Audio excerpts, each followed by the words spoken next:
Hello, everybody. My name is Graham Elwood. Welcome to the Political Vigilante. I am here with Amanda Cummings from Actify Chat. Did I say that right? Yeah, perfect. My last name doesn't have an S, though. Oh, Cumming. Sorry. Yep.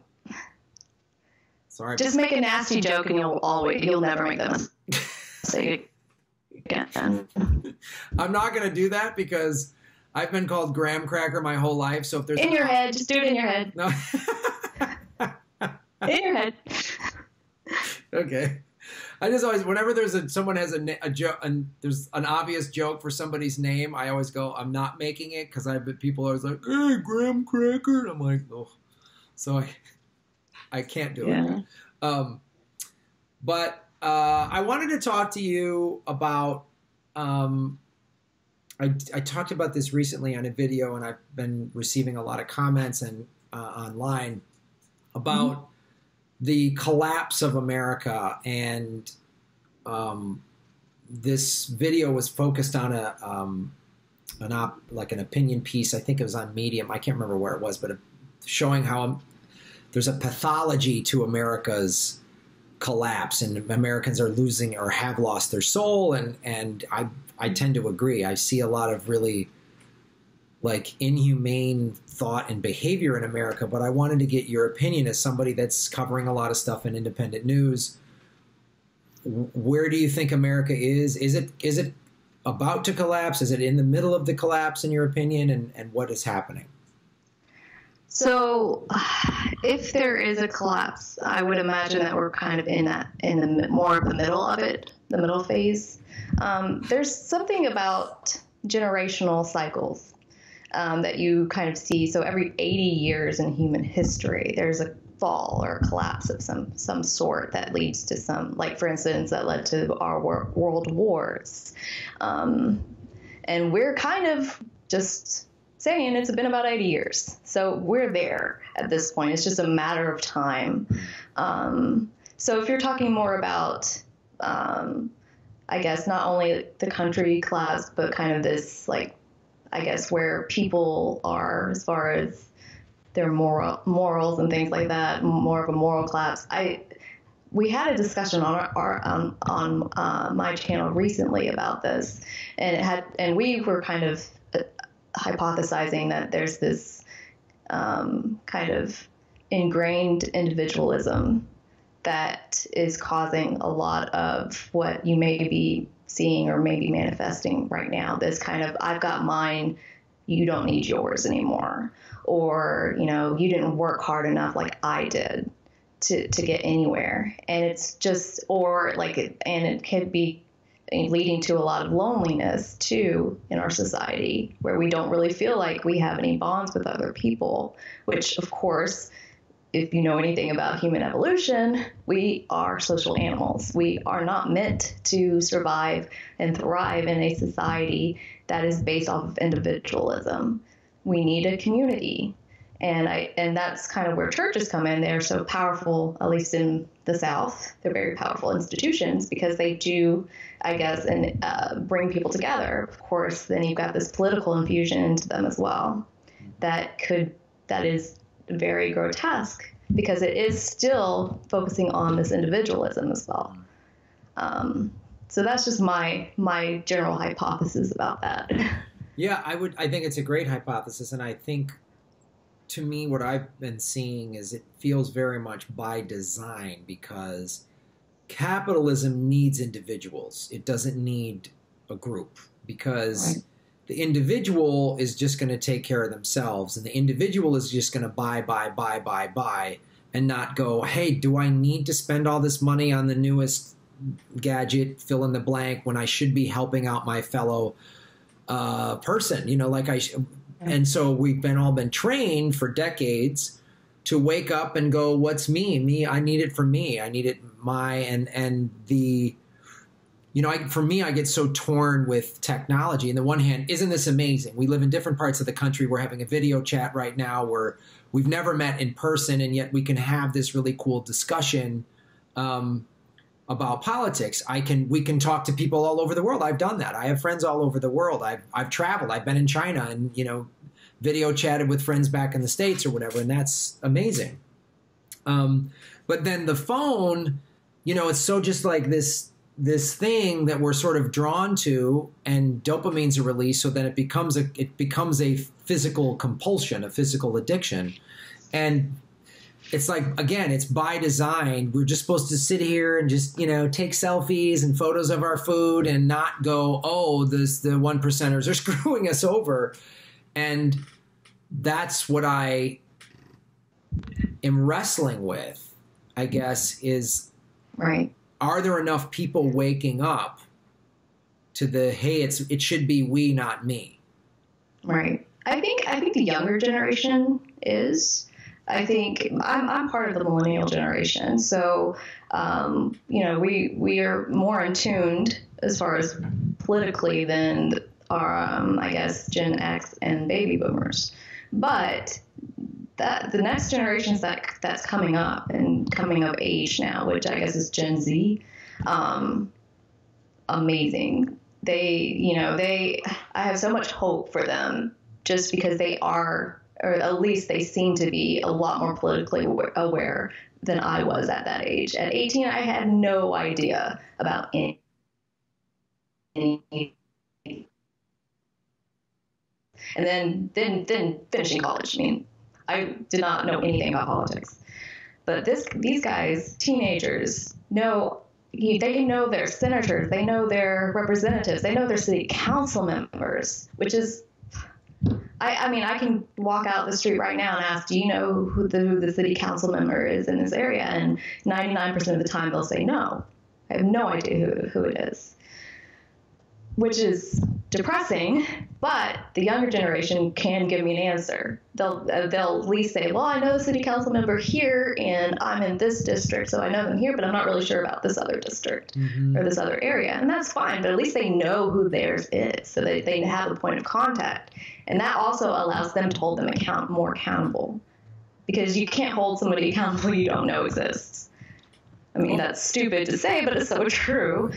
So I have a lot of hope for them, and I hope it's not too late, because that's kind of my concern too, because as you were saying, the collapse of a society may be on the horizon, which is a scary thought, of course, but I'm hoping that this generation and along with other progressives now can try to do all that we can to prevent a war breaking out, which is kind of, I think, would be kind of more the impetus to a whole complete societal collapse. If it's not a nuclear war where everybody's dead, but, you know, that's another issue. I really do have a lot of hope for them. And I have a lot of regrets, too, because when I look back, I'm like, you know what? If I had done something, maybe they wouldn't be having to do it now. Mm-hmm. So I have a lot of guilt for that. And I have a lot of anger towards the generation above me that should have done, that I feel like should have done something. You know, it was our generation that experienced the first school shooting with Columbine. I was getting into high school right when that happened. And nothing happened. And so I feel like, well, what were my parents doing and their generation? Why didn't they demand action? And they may have to some extent, but it was not enough, clearly. It wasn't enough. Then I just allowed that to be normalized myself, because I'm like, oh, you know what, I would say, you know what, I got bomb threats all the time at my school. We had to close a lot of the time because, you know, there was a school shooting threat or something along those lines. So school was closed that day. And that's just what I lived in. So, of course, it's normal now. But the Gen Z, they're like, no, this cannot be normalized anymore. And we're going to do something. And I'm just so hopeful. It makes me happy. My niece wants to do a political show, and she's 11. So I am just thrilled about them. And you think then that's the potential to actually turn this around or rescue it from it becoming a really violent, because if America collapses, what I think will happen, it'll just fractionalize into just all these protests that'll be the response will be this highly militarized police force, and there'll be shortages, and then they'll unleash the National Guard, and it's just going to, because everyone's got a gun in this crazy country, then there'll just going to be little regional civil wars everywhere. And that may happen. One thing that I keep telling people, especially for, there are leftists that want to see that happen, because they really do believe that they can defend themselves against the might of the United States military. And I have to keep reminding them, I said, there's already precedent that's been set when for drone killing of Americans without due process. So what would prevent our government from just sending out drones? Oh, they could attack. Easy. To attack, protesters. Easy. I mean, one Apache helicopter could level like downtown Denver. I mean, look what they did. Look how they dealt with Standing Rock. It was on their reservation. It was their land. Yeah. And they came in and shot water cans at people. They did a media blackout. They blocked the internet. They blocked people from coming in. They just said nah. And it was because an oil company said we need a pipeline. Right. I mean, I don't know what more evidence people need of like how brutal this government can be. And that like. Oh, you cut out on me. Oh, I'm sorry. I said, I don't know what more evidence people need on how brutal this government can be. And it's like to think, well, you have an AR-15 and body armor that you bought on the internet. You think that's going to stop a drone? Or the United States Army just coming through your town? I'm sorry, friend, it's over. They'll just take you out. I mean, and they'll do it legally. Legal, of course. The even scary part. I mean, there's something I remember seeing in college that said everything Hitler did was legal. And people were like, wait, no, I said, no, you're thinking immoral. It was immoral, but he didn't come into power in whatever it was, 32 or 30, and say, oh, gas chambers. He passed this law and this law and this law and this law. And then they drafted the final solution.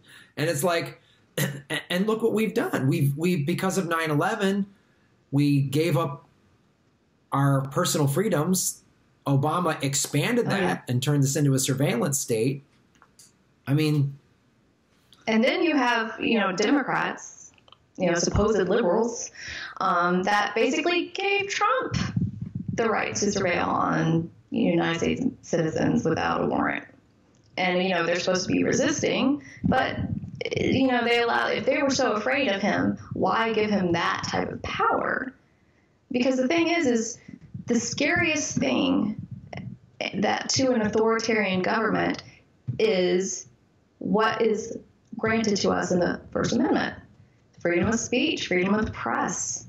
But as soon as and also, to not be surveilled without a warrant, not have your, personal stuff confiscated without, due process and things like that, that's gone, thrown out the window.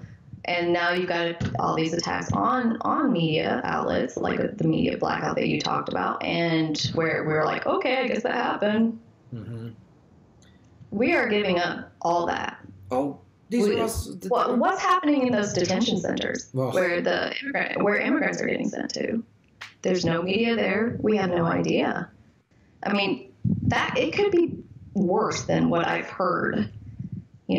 Some of them are, I guess, having hunger strikes. They're, if I guess Trump I'm not sure if it's been decided yet or not, but the court basically said that maybe have said, you'll have to fact check this, that I guess if you are an immigrant and you're in a detention center, you're no longer able to get a legal abortion if you happen to be pregnant.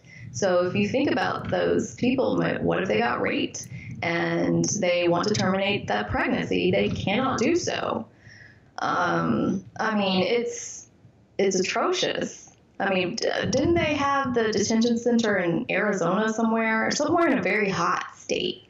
I think it's either Texas or Arizona, where the sheriff basically had tents outside and 100-degree temperatures and hardly any water and things like that. So, but we will not know what's happening in those detention centers. But we're what are we doing about it? Nothing. I mean, it's kind of like reminiscent of how the Holocaust started. Pass this law about immigration, get them rounded up and sent to detention centers that are privatized, by the way. Yeah. It gets I don't know. I feel like you a little bit. I see a lot of hope, especially in the younger generation, and I see people getting involved, and I see a lot of young, like millennial progressives running for all these various races all over the country, and that's like right on. I see people sort of disavowing themselves of the two-party system and of capitalism, which is a good thing. But I worry that this corporate state, this military state that we live in, is how they're going to react, because a huge recession is coming. Mm-hmm. And it's going to be worse than the one 10 years ago. We can't sustain 2 recessions within 10 years. We just can't. So when there's shortages and people are, protesting, and the protests get violent and they respond with violence, like, that's what I worry about, because this country doesn't have much of a soul left. And it is pretty inhumane. Like you said, these detention centers, they're not human. They're just, the hell with them. They're dirty foreigners, and the hell with the poor, and the hell with the homeless, and the hell with the people in other countries that we bomb. It's not just screw them. It's me, me, me. And so I want to see this country like find a soul, and it could be, it's the richest country in the history of the human race. It could be a utopia. It could be the shining light that is this like benevolent, leader. But I don't know. Well, if you think, because of the individualism and capitalism combined, because as you said, capitalism does need that mentality to thrive. That's how it became the richest country in the world, because capitalism you've got these very rich people that are getting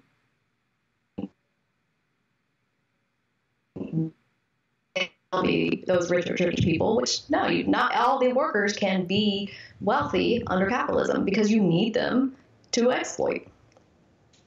And how do you maintain that? Well, you say that they have a lot of potential, that they can move up, but they have to do it themselves. They can't band together. So that's why unions have been dismantled. Because that's the worst thing against the rich capitalists is the unionization of workers when they get together and start demanding for their rights. Yeah, but I do have hope for this upcoming generation, but I really am afraid that it may be a little too late. Well, let's hope that it isn't. Let's hope that... Because the military state is so huge. The state is huge. They just ruled... Was it the Supreme Court that just ruled about when the black man was assassinated that the police have a right to do so? Or was it a Supreme Court in a state that did that? I think it was a state Supreme Court. It wasn't. A state Supreme Court did that. So, I mean, they have every right to kill us now. Oh. There's precedent set there. There's precedent also set with killing an American with a drone strike without due process. A child, by the way. So, and I just don't know what to do about that. Because I really do think that if something does happen, people will have to protest. They will have to be inconvenient, because I feel that's the only way to have movement. I mean, you can't just civilly. That's one thing that I'm kind of conflicted about with the marches too, because I love seeing people get together like that, but it's always at a more convenient time, right? So that they don't interfere with the normal operations of the day, or the normal working operations. So I know in Nashville, for instance, March for Science and things like that was always on a Saturday. It was in downtown, but nobody's downtown Saturday morning. So how do you assure that your protest matters? Well, you have to be inconvenient. Mm-hmm. And you have to be bothersome to some people where they're just like, okay, wait, what do they want? Why don't they have that? Because it's bothering me right now. It's inconveniencing my life. And so I really kind of hope that these marches will one day transform to something more meaningful. All right. Well, thank you so much, Amanda Cumming, for being on the show. I very much appreciate it. And I love hearing what you have to say and your point of view on it. And let's hope that things can get turned around. You guys, please like and subscribe. Go to the show notes and stuff below. Go to the Patreon to support the channel. We very much appreciate it. And we will see you soon.